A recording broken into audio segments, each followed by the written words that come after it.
আজকের আধুনিক পৃথিবী বিজ্ঞান আর প্রযুক্তির যে চূড়ায় দাঁড়িয়ে আছে তার ভিত্তিপ্রস্তর স্থাপন করেছিলেন মধ্যযুগের মুসলিম বিজ্ঞানীরা।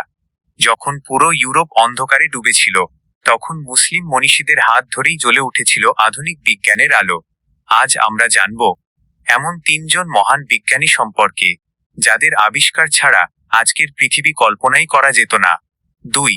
তালিকায় প্রথমেই আছেন আধুনিক চিকিৎসা বিজ্ঞানের জনক ইবনে সিনা।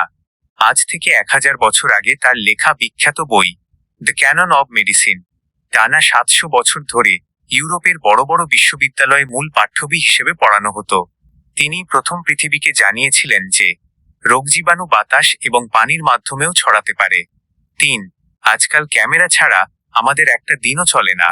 আর এই ক্যামেরার মূল নীতি আবিষ্কার করেছিলেন মুসলিম বিজ্ঞানী ইবনে আল হাইথাম। তাকে বলা হয় আধুনিক আলোক বিজ্ঞানের জনক। তার তৈরি করা পিনহোল ক্যামেরার সূত্র ধরেই আজকের আধুনিক যুগের স্মার্টফোন আর ডিজিটাল ক্যামেরার জন্ম হয়েছে। 4. এবার আসি গণিত এবং কম্পিউটারের কথায়, যা ছাড়া আজকের ডিজিটাল দুনিয়া অচল। বীজগণিত বা অ্যালজেব্রার মূল উদ্ভাবক হলেন বিখ্যাত মুসলিম গণিতবিদ আল খাওয়ারিজমি।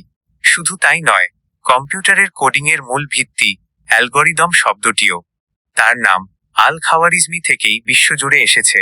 5. রসায়নের জাবির ইবনে হাইয়ান থেকে শুরু করে আকাশে ওড়ার প্রথম চেষ্টা করা আব্বাস ইবনে ফিরনাস, এমন অসংখ্য মুসলিম বিজ্ঞানী মানব সভ্যতাকে ঋণী করে গেছেন।